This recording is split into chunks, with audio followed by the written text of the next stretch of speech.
Hey dudes, how's it going? Welcome back to another video where it is very sunny, which means it's very sticky and slimy. And on the theme of all of those words beginning with S, today we are talking about suffering. So I asked you guys on Instagram, why do you think suffering exists? And not only did we get an array of answers from males and females, but also from different religious backgrounds.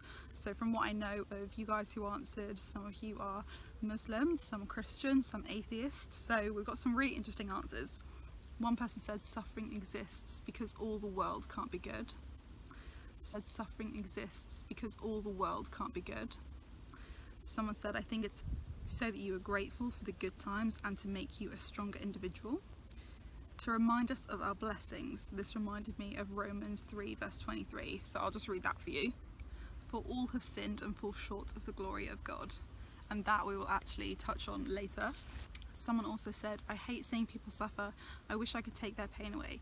At the same time, I think it's an inevitable part of the human existence, and I believe we are here to experience the full range of emotions, so that includes suffering. It hurts, it truly hurts to see others suffer and to feel suffering yourself, but I also see beauty in pain, beauty in everything. So this is a faith-based channel, this is a Christian channel, but before we get onto that, something I've noticed quite a bit with atheists that I've come across, this is not for everyone, it could be also for agnostics maybe, is that some of them use suffering as a reason not to believe in God. I actually didn't know that this concept had a name, but it does, and it's called the Inconsistent Triad. So it's made up of three components: that God is all loving, all powerful, and that evil exists. And the theory is that you can't believe in all three, they don't work together. So if evil exists, like a lot of us experience and we feel that in suffering, that means that God can't be all powerful, he can't be all loving, otherwise he would take that away. And we'll get to how in Christianity those three actually are present all together. But something I wonder about is people who blame God for suffering and therefore say, I'm not going to believe in you because you've caused suffering. Because if you don't believe in God, you can't blame him because he doesn't exist.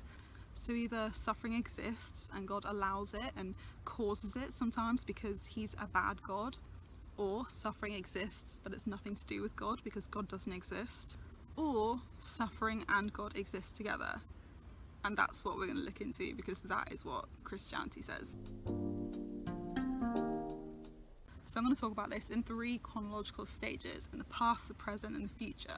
So step one is the past. So we're going back all the way to the beginning of time when God created the world and he created the Garden of Eden. And this is all talked about in Genesis if you want to go and check that out, but I will pick out a few verses for you. So in Genesis chapter 1, the first chapter, the first book of the Bible, it tells us about how God created the world. And when we get down to the last verse in that chapter, verse 31, it said, God saw all that he had made and it was very good. And there was evening and there was morning, the sixth day. So this just tells us that God's creation for the world, his design is good. Suffering wasn't a part of that. And that just tells us about God's intentions for the world. The Bible also says that God is love and God is good, and therefore when that's in his innate character, everything that comes from him, whether that is physical creation or his spirit in people, that causes good and loving things, no suffering. And Romans 5:12 is very similar to that verse we read before in Romans, and it says, therefore, just as sin entered the world through one man and death through sin, in the same way death came to all people because all sinned. All people have turned away from God's perfect design. So suffering is our responsibility. It's the consequence of us turning against God's way. When we stepped out of the parameters of God's perfect world, when we do things that are imperfect, that causes separation from us and God, which is separation from us and goodness and love, and therefore that just leaves room for suffering. So we're living in a broken world full of consequences of separating ourselves from the origins of love. And the ultimate suffering is death, which we all will experience in our lifetimes, and thank goodness God sent Jesus to take that consequence for us so that we don't have to, so that we can have an earthly death but then an eternal life again restored with him. But in the meantime, we're going to get to point number 2, which is about the present day when we're going through suffering in our lives. And John chapter 9 has a really great story that I personally always go back to when I'm in suffering and I'm trying to understand my way through it. This story is about Jesus healing a blind man, and verse 3 says, "Neither this man nor his parents sinned," said Jesus, "but this happened so that the works of God might be displayed in him."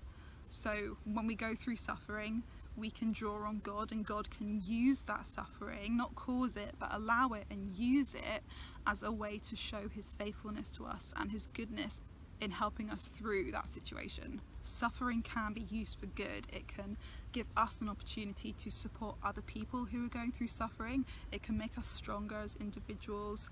It can help us to remember to rely on God and not go about life on our own strengths. And it can be used as a testament for other people to witness God's power in bringing his people through suffering. And Psalm 23 verse 4 is probably one of the most famous verses in the Bible, and it's so good to just draw back to when we're going through times of suffering, because it says, "Even though I walk through the darkest valley, I will fear no evil, for you are with me. Your rod and your staff, they comfort me."